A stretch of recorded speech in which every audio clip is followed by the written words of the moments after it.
Good evening, everyone. My name is Al Walters, and I'm the president of the Elgin History Museum, and we're so glad you're here. We're so glad to be back in person doing things, right? Well, ordinarily, we have on Thursdays, we have brown bag lunches, so I'm guessing this is a brown bag dinner, so go ahead and get your pork chops out if you brought them, and we'll do that. Yeah. We're very fortunate with our program tonight. It's going to be the history of flight in Elgin, Illinois. So I imagine we're going to learn about the illustrious history of Elgin International Airport. And I'm sure Beth will have other things for us too about flying things around Elgin. Our speaker tonight is Beth Nawara. Now, we don't get Beth out in front of the camera very often. She's been associated with the museum for 7 years. She's our curator. She's the keeper of the collection. And she knows what's in the collection. And we are so glad that she's willing to get in front of the camera tonight and tell us a little bit of the stuff she knows. Beth?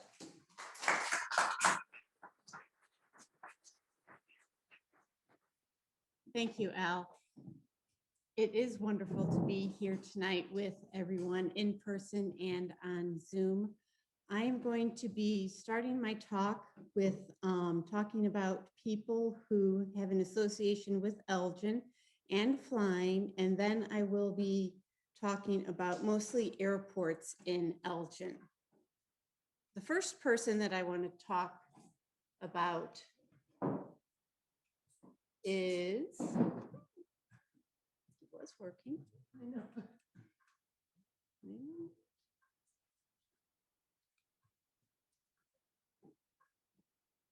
At least it. I think so. Trying again. There you go. Okay. Daniel Grandpa Guptill. He was in his 80s in the 1890s. In 1892, 1893, and 1895, he decided he wanted to build a flying machine. He was really a farmer, a tinkerer, and an inventor.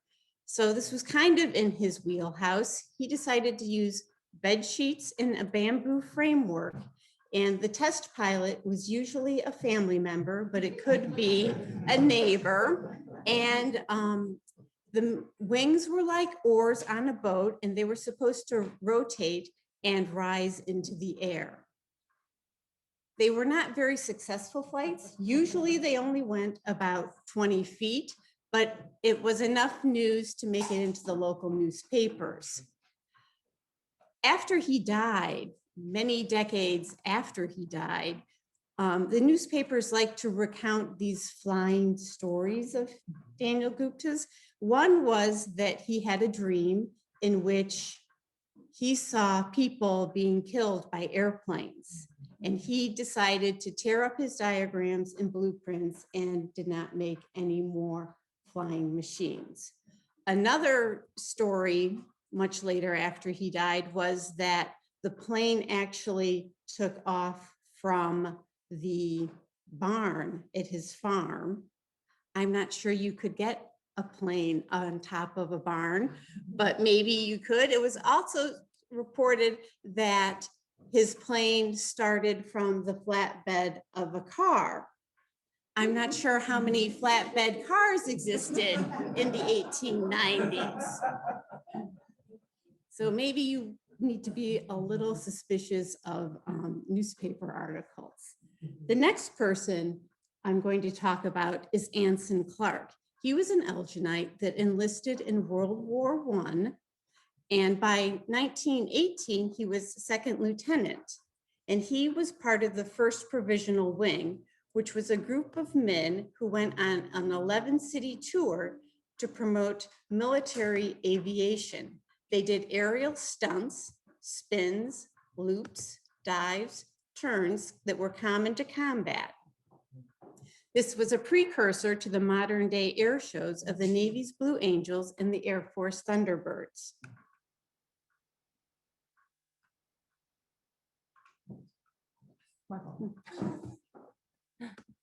Okay.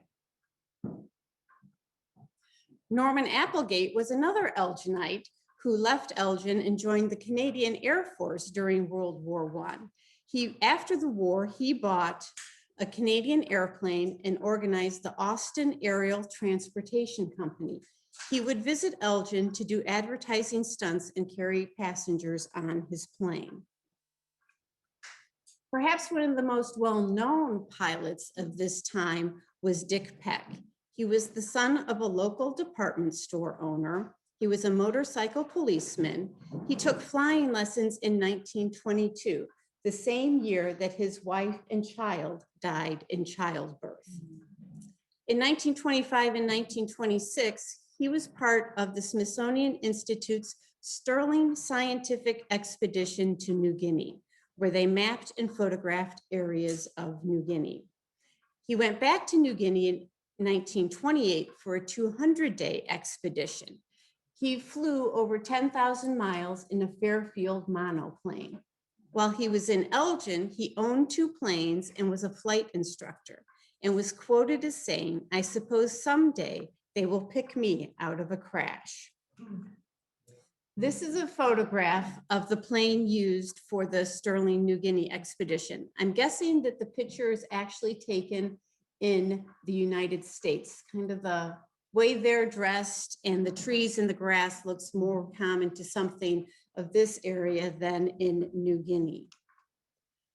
After the second expedition in 1928 to New Guinea, they put together a movie of their trip, and it was shown at the Elgin High School as a fundraiser for the Larkin Home for Children. In addition, Dick Peck took children and adults up in the air on his plane. Children were 25 cents a ride and adults were 75 cents. The movie was described in this brochure as an ethnologically educational picture showing native life in Pygmy land. Also, the life and the hardships endured by the members of the expedition. In 1931, Dick Peck was the co-pilot of a 4-man crew flying the 2-motored Valentia owned by the Chicago Daily News, known as the Blue Streak. They were conducting a series of speed tests to break the record for carrying 5,000 kilogram load over 2,000 miles. Their plan was to shuttle from airport to airport from Glenview and Serena, Illinois in LaSalle County.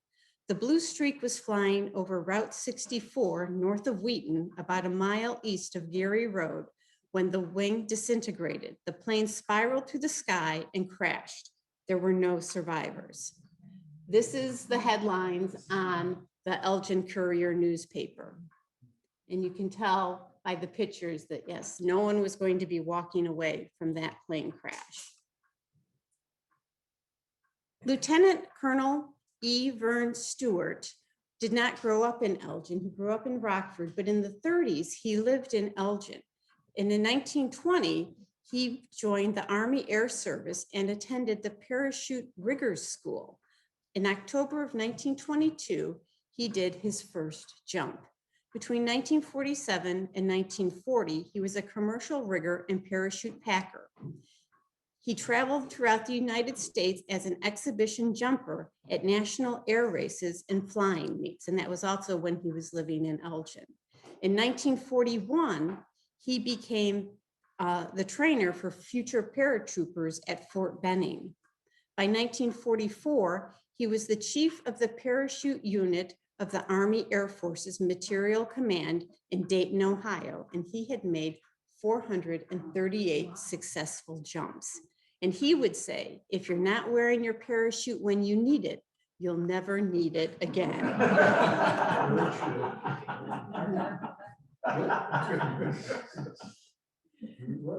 Ellen Church was living in San Francisco in 1930 when she convinced Boeing Transportation Company and United Airlines that women with nurses training could look after passengers better than a co-pilot.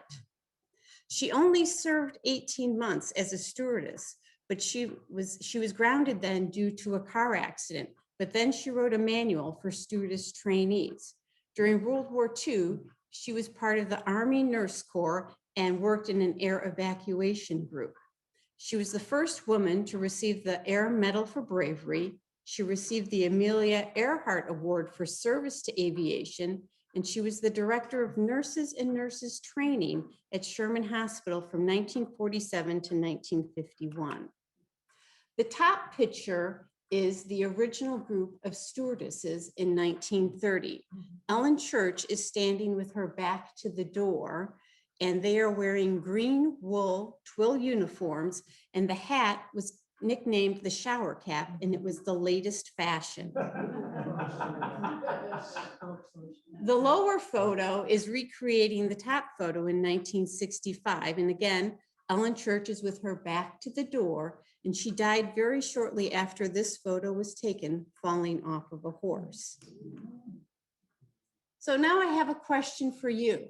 What do you think airplanes are needing kind of in the late 19-teens and early 1920s? Anything? Passengers, safety features, landing fields, all true. Navigation aids. The Elgin National Watch Company decided in 1922 that they needed to start making instruments for airplanes. And in 1923, they introduced the tachometer, which measures revolutions per minute of a revolving shaft. In 1927, the Elgin tachometer was in the cockpit of Charles Lindbergh's flight from New York to Paris. In 1928, the watch company started the aircraft instrument division Avigo, and they trademarked it and its winged emblem, which you can kind of see in the picture. The second floor of the east wing of the factory was where they did all the Avigo work, and they had the radium painting of dials and hands for the instruments to glow in the dark for the pilots. In addition to the tachometer, they also made barometric type altimeters, a magnetic compass, a watch that could be worn over the pilot's clothing, and oil and pressure gauges. So now we're to airports versus airfields. An airfield is pretty much just what that name sounds like. A field that's big enough to have an airplane land and take off from it. An airport would also have land for the plane to take off and land, but also had lights and buildings. Perhaps the most well-known airfield in Elgin was the Hoornbeek Airfield. And I have listed a variety of spellings of Hoornbeek, just in case you don't like my EE.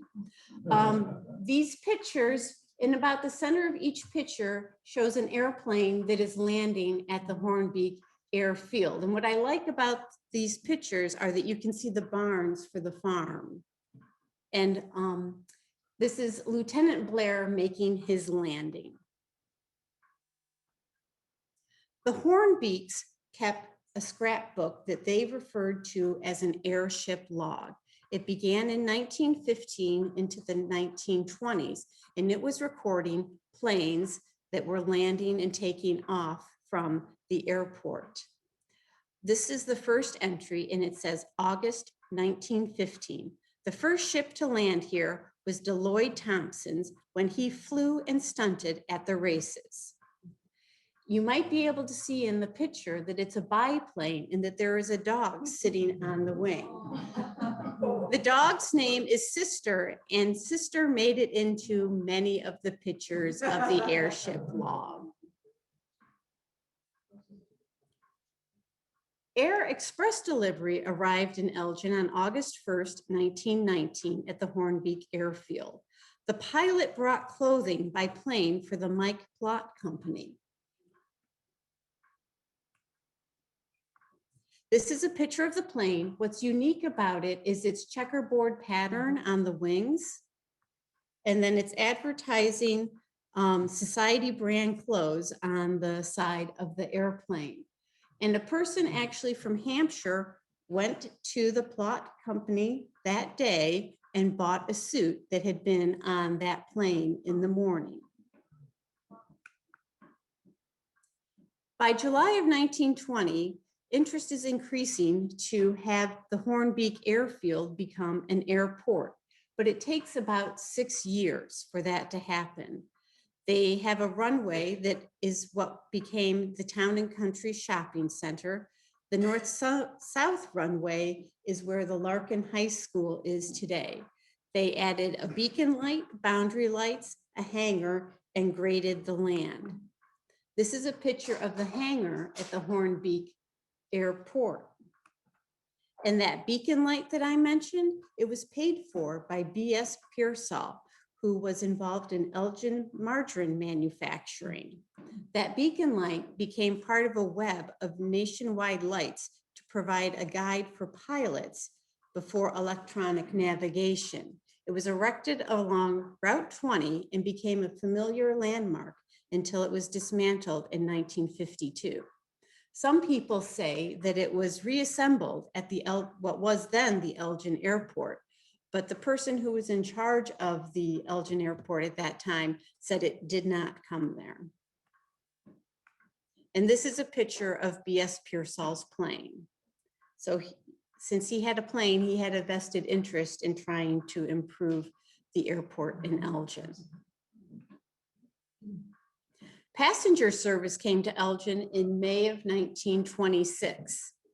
The plane was equipped with the newest safety appliances. It was a biplane with could hold 6 passengers and the pilot. The passenger section was described as a parlor car design and upholstered seats provided for convenience. Melvin Avang was the pilot and Wing Park was the landing field. After Guptill made his planes, there weren't any other planes with motors made in Elgin until the Tahoma Aircraft and Motor Company built one in 1928.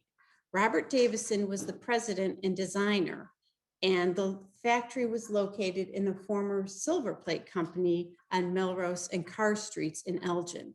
That first plane cost $25,000 to build. And again, Melvin Avang was the test pilot in November. And this is the technical part of the program. It was a Curtiss Wright OX5 water-cooled V8 engine, 90 horsepower, 32 feet wingspan, and 20 feet long. It was a successful flight, but they decided to change it. And they switched out the engine to a Hispano-Suzu E engine with 180 horsepower.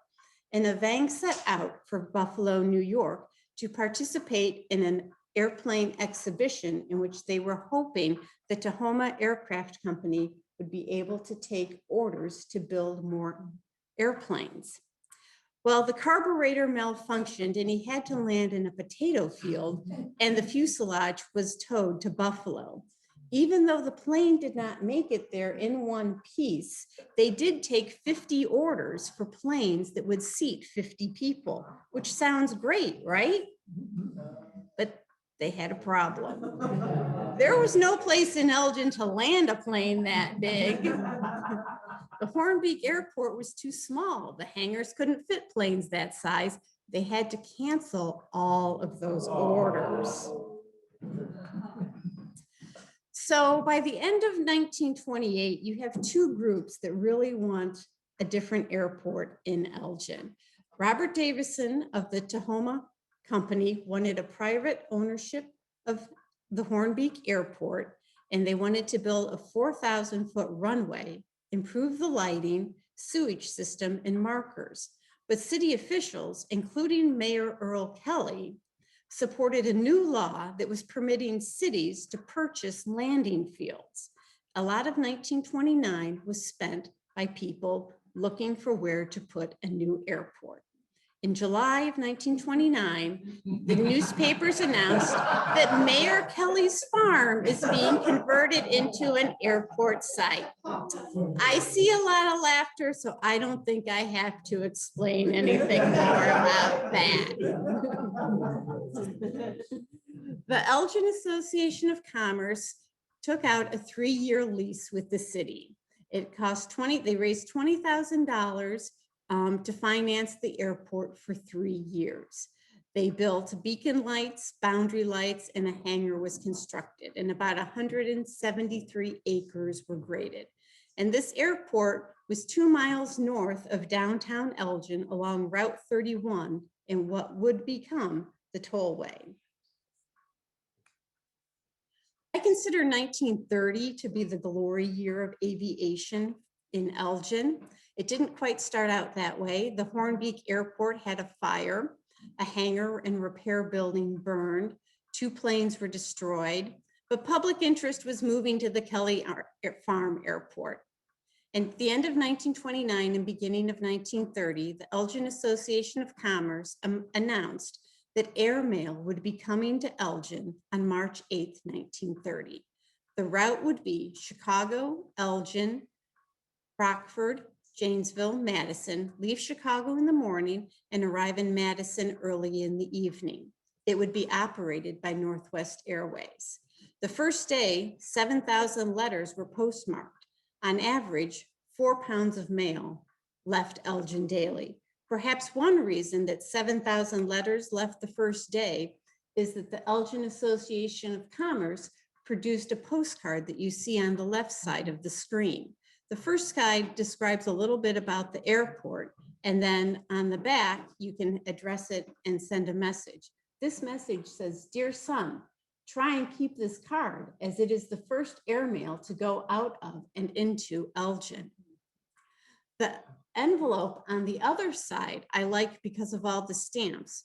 They say first flight inaugurating airmail service. And then I just think the Indian motorcycle stamp is cool. I'm not sure what it has to do with airmail. And then on the back, that stamp really describes everything that's going on that day. Airmail, Northwest Airways is taking charge of it. Its stamp is Elgin, Illinois, and it's the Rock River route. And then on the top, you'll see that signature. That's Les Smith, who was the pilot that day for the flight.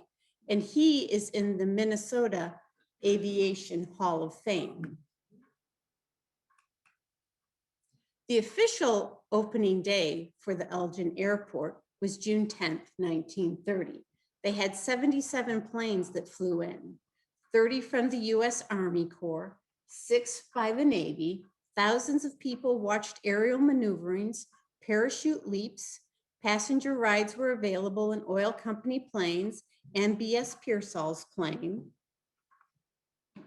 And then in August of 1930, the Goodyear blimp arrived and gave rides. There were 5 women pilots who ended their powder puff derby at the Elgin Airport. They started in Washington, D.C. and flew to different airports. And the person with the fastest speed would, in the end, win the derby. There were air races throughout the country, Canada and Mexico at that time, and many of the pilots of these races also stopped in Elgin. One of the things that you could do at the new airport that you would read in the newspapers that was really supposed to be exciting was that you could take flying lessons. You could also take flying lessons at the Hoornbeek farm. But one person who took flying lessons at the new Elgin Airport was Lillian Ratt McDonald. She was a secretary to an executive at DC Cook Publishing Company. She went to the airport and she said, "I want to take flying lessons." And the pilot was not thrilled to have a woman show up at the airport and decided, "Okay, I'll take you up. I'm going to try and make you as sick as possible so you'll never want to go up again." He did not succeed. She loved it. She was short and she had trouble seeing out of the cockpit to fly. So her instructor had a cushion made for her to help her see and pass her pilot's exam. It only took 22 hours of solo flying for her to get her license. In 1932, she did a solo flight to Springfield. It took 2 hours to get there, but 3 hours back because of strong headwinds. This is a picture of her in her pilot's gear. It's hidden by the banner at the top, but she's got goggles on the top of her head and she is leaning against her airplane. By 1933, the Depression, which was having a small impact in 1930, is really beginning to affect things in Elgin. Airmail services being discontinued. Postage rates had increased from 5 cents to 8 cents, and airmail had gone up from 8 to 13 cents. The lack of mail couldn't justify the route. On July 2nd, there was a tornado. A hangar wall was blown away, a roof caved in, 2 planes were crushed, doors were blown off. They had a gas station at that airport that was built to look like an airplane. That had a wing that was damaged. Lillian Rapp sold her plane because there was no place for it to be stored. The Elgin Airport Company took over the airport from the Elgin Association of Commerce, but almost as quickly as they took it over, they turned it back over to the city, believing that the city would receive a Civil Works Administration project money of $9,000 and be able to employ 20 people. They also hoped to raise $5,000 for a new hangar and equipment, but that fund drive was postponed because of a YMCA campaign. The federal government disbanded the Civil Works Administration project, and there was no money for improvements. The Elgin Airport Company told airplane owners to remove their property by March 31st, 1934. That left aviators scrambling for a place to put their airplanes. One place that they chose was the Stanley Burnage Farm on the far west side of McLean and South Street. Although in this picture, it sure looks like they're more interested in dairy and cattle than in the airplane business. But in 1939, they had a plane that at that point was the largest one to land in Elgin. It was a Curtiss Condor, and it was 9 tons with a 96 feet wingspan, and its top speed was 145 miles per hour. Another airfield was near Trout Park, and you can kind of see in this picture with the arrow that that was the runway for the Trout Park airfield. Orville Schroeder was the pilot there. He leased 45 acres of the Hawkins farm at the east end, at the end of Stewart Street, east of Trout Park. He had about 35 students that he was teaching to fly. And in July of 1935, he had a grand opening with stunt flying, parachute jumping, balloon bursting, which was him trying to break toy balloons with the propeller of his plane. They also had contests to guess the height that the parachute jumper jumped, and the people with the 3 closest jump guesses would get free plane rides. Between 1937 and 1945, there was a lot of talk that Elgin should have an airport. And in May of 1937, the governor of Illinois announced that it would be Airmail Week. Elgin had 2 contests to support this Airmail Week. One was a drawing contest and one was a model plane contest. The winners of the drawing contest received free rides along the Fox River. The model airplane winner received a free trip to Kansas. In this picture, these are the people who won the drawing contest. And this did increase interest in Elgin having an airport. And Elgin mentions reasons why it's good to have airmail. It saves time. Any stamp can be used. Any envelope can be used. Airmail should be posted at the post office. Airmail can be registered, insured, and sent COD. It can be sent special delivery for just 10 cents more. Airmail can be forwarded. Packages can be sent. In 1941, the Burnage Airfield became an airport. They planned to have a 1,800-foot runway in each direction and a hangar that would hold 11 planes. And in July of 1941, they had an air show with parachute jumping, and they had a car show on the ground in which they soaked a board in oil and gasoline, and Lieutenant E. Vern Stewart was blindfolded and drove a car through the flaming wall. We will not be recreating that at the museum car show in July. But that stunt, I think, got more publicity in the paper than the parachute jumping that Stewart did that weekend also.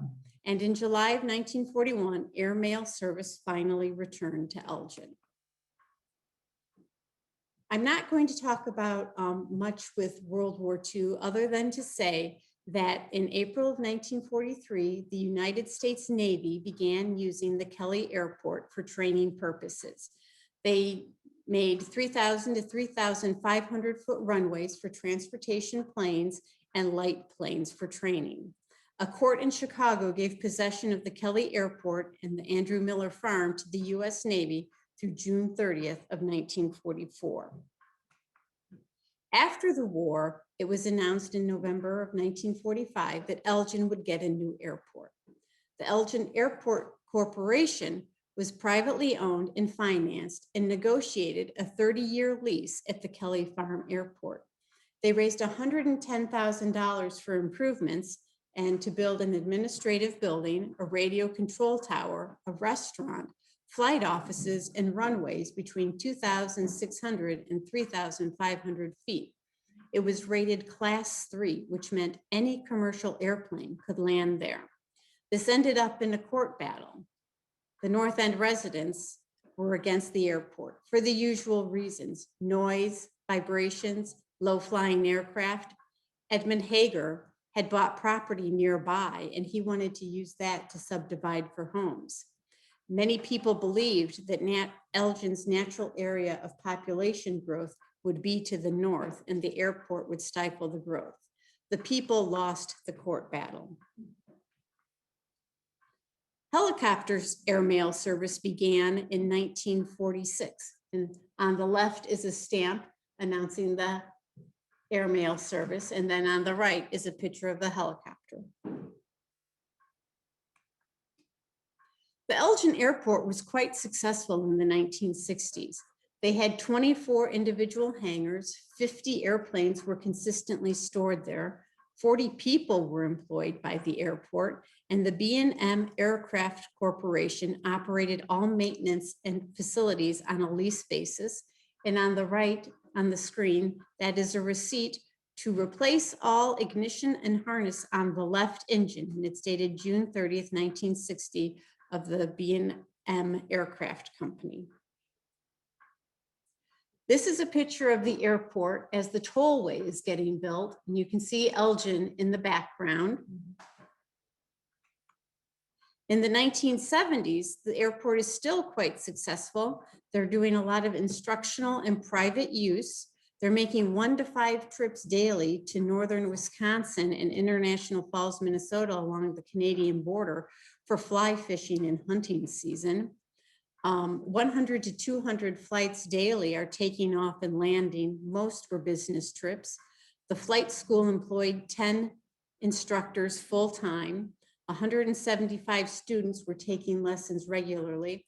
This is a picture of Webb Blazer with his 1937 Stinson, and that was the plane that he taught students in. And my understanding is that that plane still flies today. We've reached color photography.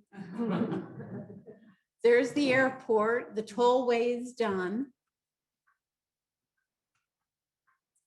This picture is really for the Piper advertising. George Edcombe operated the Elgin Airport for basically 30 years. One of the things that he did was to sell Piper airplanes, and that was also very successful. He was consistently the #4 seller of Piper aircraft. Occasionally, he would be #1 or #2. But by 1980, plane sales were dropping, taxes were increasing, and it was getting hard for the airport to compete with municipal funded airports that let planes land for free. Between 1980 and 1983, that's really the downfall of the Elgin Airport. The economy is suffering, plane sales are dropping. They're only having about 50 takeoff or landings per day. Business trips stopped, the recreational flying decreased, and George Edcombe told pilots that the airport would close October 31st, 1983. So I'm wondering, Who has some memories of the Elgin Airport? Perhaps someone on Zoom or in this room that they would like to share? Maybe you did a penny a pound flight? I did.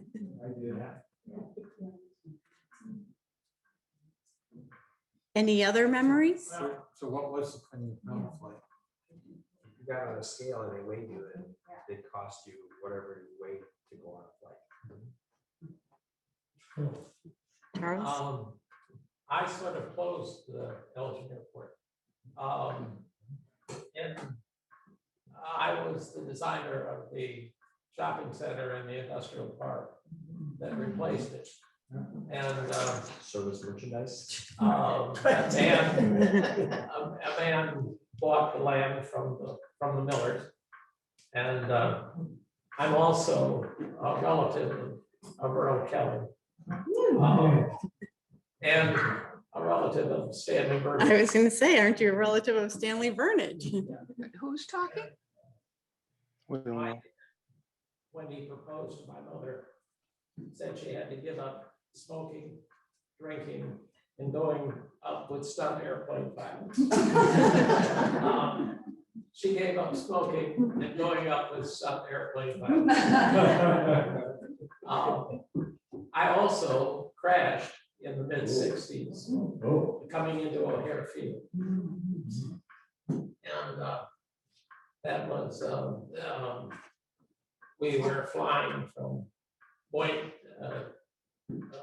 Michigan, Boyd Mountain, and the plane iced and crashed into a subdivision in Hoffman Estates.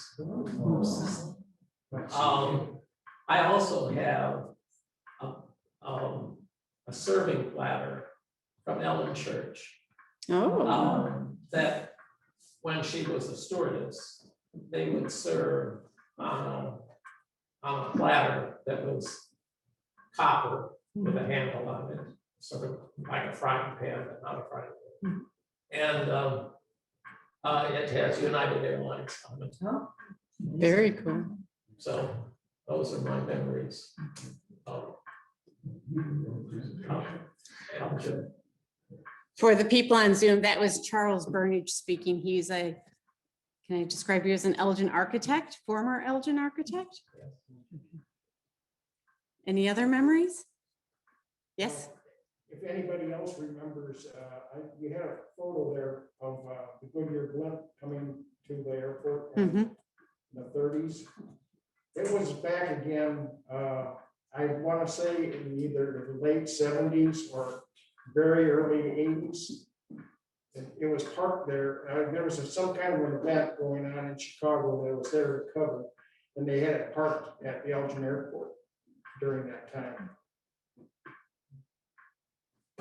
And I went out and I took a few pictures of it. Very good. Yes, Al? I can't top Mr. Burnage, but I was dating my wife back in the 1970s. She lived in Chicago, and as young men are wont to do, sometimes those date nights ran late. And I'd be sleepily driving home on the tollway to Elgin, and I'd see the beacon going around. And first of all, I knew I was almost home, and you're kind of coming down a grade there from the east side towards the Fox River. And I used to kind of pretend I was landing a plane and watching.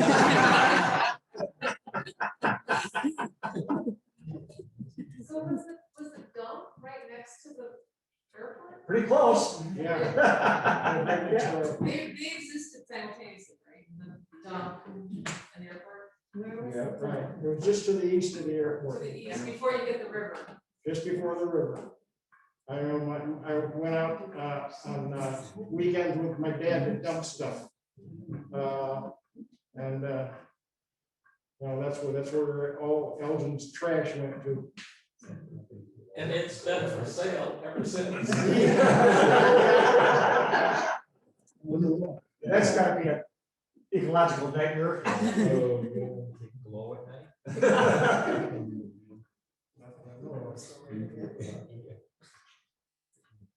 Any other memories? I would like to thank a few people. Mike Elf, excellent research by him. Lisa Blazer for sharing a photo. Bill Briska, Rich Renner for sharing a photo. George Rowe sharing a photo. And David Sigenthaler, of course, for excellent research and helping me with this. So, Yes. I know I told you I wanted to ask the question, I'm not gonna ask the question. But I can't resist introducing Colleen. A retired American Airlines pilot. I'm not retired. You're not?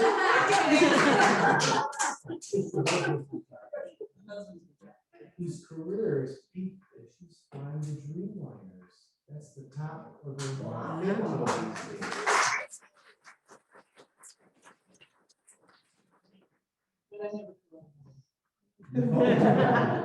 Yes. Question I had, you were talking about Dick Peck Mhm. and his New Guinea flight that he had, and he filmed it, and people charged admission. Is either like a museum or private collection, does that movie, anybody got a copy, or you know if it's in any archives? Or it still exists? I would guess maybe that the Smithsonian might have a copy of it, but I do not know for sure. Yeah, or Library of Congress, maybe. Bill, share with us our artifact from Dick Peck. We have the watch that Peck was carrying the day he crashed. Now it was pulled from the wreckage by one of the people that were there. An Elgin. No, it's not. Oh, it's not? No. Bill, is that Dick Peck? Is that Kitty Moore from Martin High School, that house? What? Or that Dick Peck, did he know Kitty Oh, Moore Kitty from Moore. Martin High School? What was it? People know the story. Built a house but never moved into this place. Yeah, I think Liz knows that, right? Yes, that's right. And then we were offered the windmill. So the windmill that's down at Fountain Park was built for Dick Peck. Well, his dad owned the windmill company.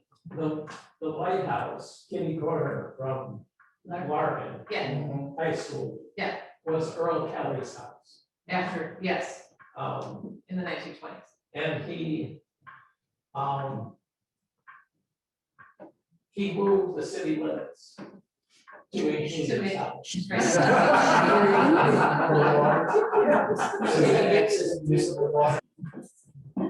So Beth, I have a question. Yes. Would you ask if anybody in the audience remembers Eddie Zulu? Does anyone remember Eddie Zulu? That's a good story. Do you want to share that story, George? Eddie Zulu was an Elginite who was parachuting, and he fell from 2,000 feet and his parachute did not deploy, and he lived. And he and he is in Ripley's Believe It or Not. He should have been named Solo. I can add a little bit to that if you want. I live 2 doors away from Road. And there was a sign hanging out in front of their house and it said, Zulus, believe it or not. He always walked a little oddly, because he broke a lot of bones and showed him how to explain it. They felt the plane. Never really learned the story until later on in life. The specifics of that was at an air show and whatever, Long Island, but he was a very interesting person. Believe it or not, right there in Bodie Road. Well, if there's no other questions, we'll draw to a close.